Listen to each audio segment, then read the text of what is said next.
अस्सलाम वालेकुम। अच्छा, हम अपने ख़त सुलस के फर्स्ट लेसन का स्टार्ट करने वाले हैं। और जैसे मैंने आपको बताया था कि हम हमेशा इंडिविजुअल लेटर से स्टार्ट करते हैं, तो हम आज अपना फर्स्ट लेसन जो कि हमारा अलिफ होगा उससे स्टार्ट करने वाले हैं। तो आप लोग अलिफ को देखें और फिर आप लोगों ने इसको भी प्रैक्टिस करनी है। अच्छा, सबसे पहले तो ख़त सुलस का अलिफ हम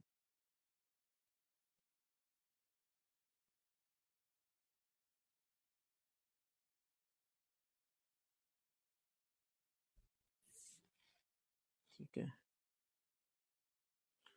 इसको हम लास्ट में थोड़ा सा यहाँ से ना इस तरह करके हल्की सी टचिंग कर देते हैं ताकि ये बिल्कुल पॉइंटी ना हो।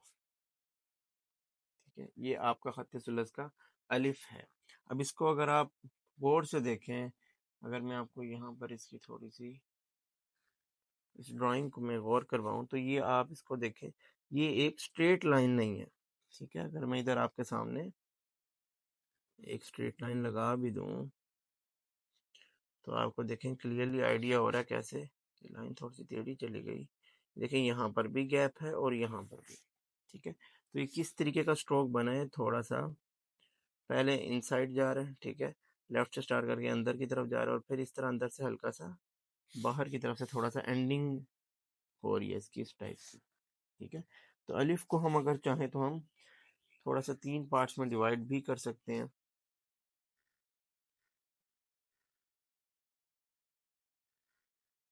ठीक है, अब जो अगला पार्ट होगा वो थोड़ा सा ज़्यादा इनसाइड जाएगा ऐसे। ठीक है, पहला पार्ट थोड़ा सा, अगर आप इसको देखेंगे थोड़ा सा स्ट्रेट ज़्यादा है, ये वाला पार्ट थोड़ा सा अंदर भी गया।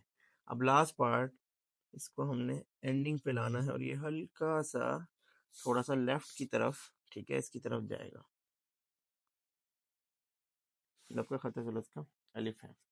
अब इसमें जो एक बहुत बड़ी मिस्टेक्स होती है बच्चों की तरफ से, अभी मैंने कहा ये हल्का सा जिस तरह पार्ट इसकी एंडिंग देखें थोड़ी सी इस तरफ जा रही है, तो बच्चे यहाँ पर हम मिस्टेक ये करते हैं कि इसकी एंडिंग को बिल्कुल ही लेफ्ट की तरफ इस तरह करके घुमा देंगे। ये देखिए, तो आपने बिल्कुल इसको इस तरफ नहीं लेके जाना। ठीक है, ये गलत हो। और दूसरी बात जो एक और मैंने बताई कि ये बिल्कुल पॉइंट ही नहीं होगा। ठीक है, ये एंडिंग ये बिल्कुल ये देखें ये अच्छी खासी पॉइंटी है, नोकदार, ऐसे नहीं होती। ठीक है, हल्का सा अगर मैं इसको थोड़ा सा आप लोग बड़े लेवल पे भी दिखाऊं, ये हल्की सी कुछ इस टाइप की बनती है। ठीक है, तो इसी वजह से मैंने हल्की सी टचिंग की थी, तो ये इस वजह से ज़रूरी होती है। ठीक है, तो ये आपकी अलिफ की है। और इसकी अगर आप नुक्तों की मेजरमेंट लेना चाहें इसके बाद मैं आप लोगों को बताऊंगा भी, ये इंशाल्लाह इस तरीके का होता है। टोटल आप इसको एक एवरेज अलिफ, ये इसमें कम ज़्यादा भी हो सकते हैं। ठीक है, डिपेंडिंग अपॉन द सिचुएशन, लेकिन एक एवरेज अलिफ अगर आप इसकी एस्टिमेट लें नुक्तों की तो ये तकरीबन 7-8 नुक्तों पर आ जाएगा।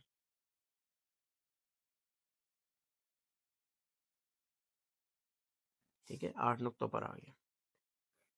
अब इसमें इसके पार्ट्स की भी आप डिवीजन देख लें। पहला जो पार्ट है तकरीबन 2.5 में आ रहा है नुक्तों में। ठीक है, फिर अगला कितने में आ रहा है, अगला भी ऑलमोस्ट 2.5 में आ रहा है, लास्ट वाला 3 में आ रहा है ऑलमोस्ट। ठीक है, लेकिन एक आप लोगों ने जो अलिफ लिखते वक्त सबसे ज़्यादा ध्यान रखना है, वो आपने एक चीज़ का रखना है बस, वो कि इसकी जो शेप है वो मेंटेन रहे। ठीक है, वो अलिफ अपनी शेप में रहे, यानी अलिफ सीधा नहीं बनना चाहिए। ठीक है, हल्का सा आपको पता है ये हल्का सा इसमें कर्व सा आएगा। ठीक है, थोड़ा झूला टाइप सा लेगा। ये जो शेप है ना इसको आपने मेंटेन रखना है, तभी जो है इसकी एक जो ग्रेस है ना अलिफ की वो रहेगी। ठीक है, एक दफ़ा लास्ट दफ़ा अलिफ को देख लें, फिर जो अलिफ का एक और पार्ट ताज होता है हम उसको भी डिस्कस करते हैं। इसका स्टार्टिंग एंगल होता है हमारे पास, ये वाला स्टार्टिंग एंगल से मेरा मुराद ये है, ये होता है 60। ठीक है, अप्रोक्सीमेटली। तो यहाँ पर अगर मैं 60 पे रख के दोबारा से इसको बनाऊं,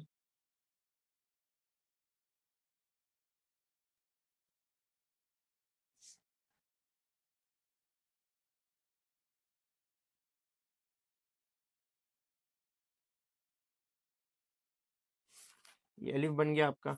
अच्छा, अब देखें अलिफ इस अलिफ के ऊपर मैं इसका ताज डालने वाला हूँ। ठीक है, आप लोगों ने देखा ही होगा ताज बेसिकली हम इस चीज को कहते हैं। ये जो भी मैं डालने लगा हूँ पहले यहाँ पर, ये जी देखिए जिस एंगल से आपने स्टार्ट किया है ना उसी के ऊपर आप इस तरह करके एक लाइन रखेंगे। ठीक है, और इस लाइन को आपने नीचे लेके आना है ऐसे, और फिर ये थोड़ा सा और अंदर आएगी। ठीक है, और फिर इसी के ऊपर आपने हल्की सी आप इस तरह करके कलम के टिप से, ठीक है, इस कलम के टिप से आप इसको ड्राइंग बना सकते हैं लाइक दिस।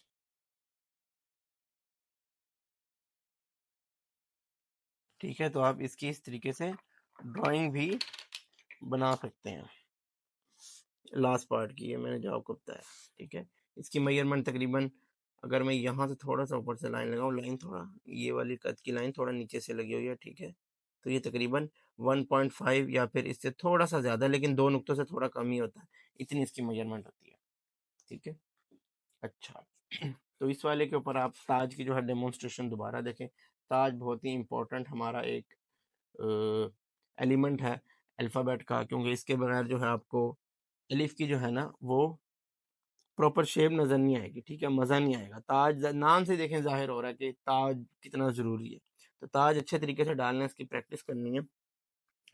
जिस एंगल पे, पहली बात तो मैंने ये बताई, जिस एंगल पे आपने स्टार्ट किया है ना उसी पर आप कलम रखेंगे, इससे थोड़ा सा ऊपर ये। ठीक है, ये मैंने कलम रख दिया। ठीक है, ये वाला थोड़ा सा ऊपर। अब इसको मैं अंदर ले आऊंगा ऐसे, और अब इसी को मैंने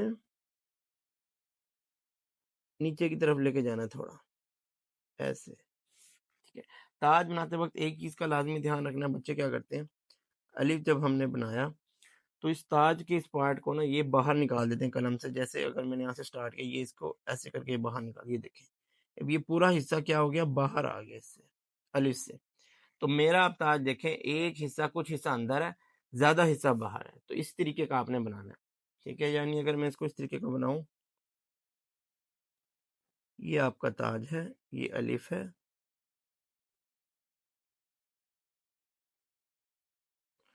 ये जब इस तरीके से जब आएगा, देखें ये कुछ इस तरीके से आएगा, और फिर यहाँ से इसकी ये इस तरीके की नोक बनेगी।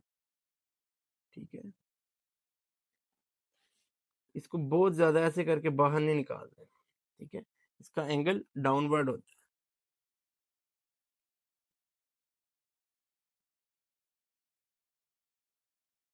यानी इसका एंगल इधर जा रहा है।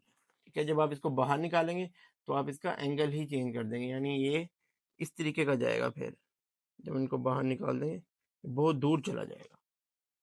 ठीक है, एक लास्ट बार मैं अलिफ और ताज लिख रहा हूँ।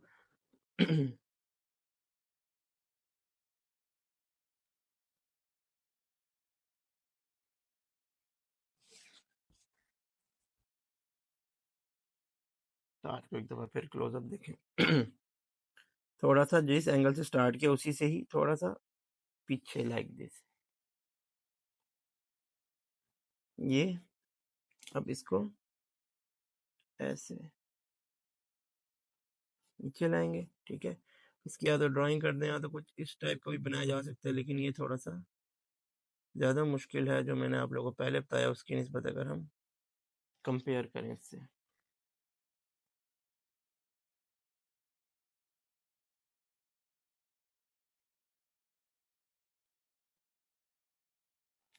ठीक है, तो ये आपका अलिफ का फर्स्ट लेसन है, और इस अलिफ में भी अगर आप वही चीज़ देखें, इस अलिफ की देखें अब आप लेंथ थोड़ी कम है, लेकिन स्टिल एक वो वाली जो शेप मैंने बनाई है ना वो इसकी मेंटेन है। ठीक है, तो आप लोगों ने क्या करना है, इसकी शेप मेंटेन रखने की असल कोशिश करनी है कि वो अपनी शेप में है, वो जो कर्व शो करना है उसकी अच्छे तरीके से प्रैक्टिस करनी है। बाकी सारी चीज़ों पर आपने बाद में आना।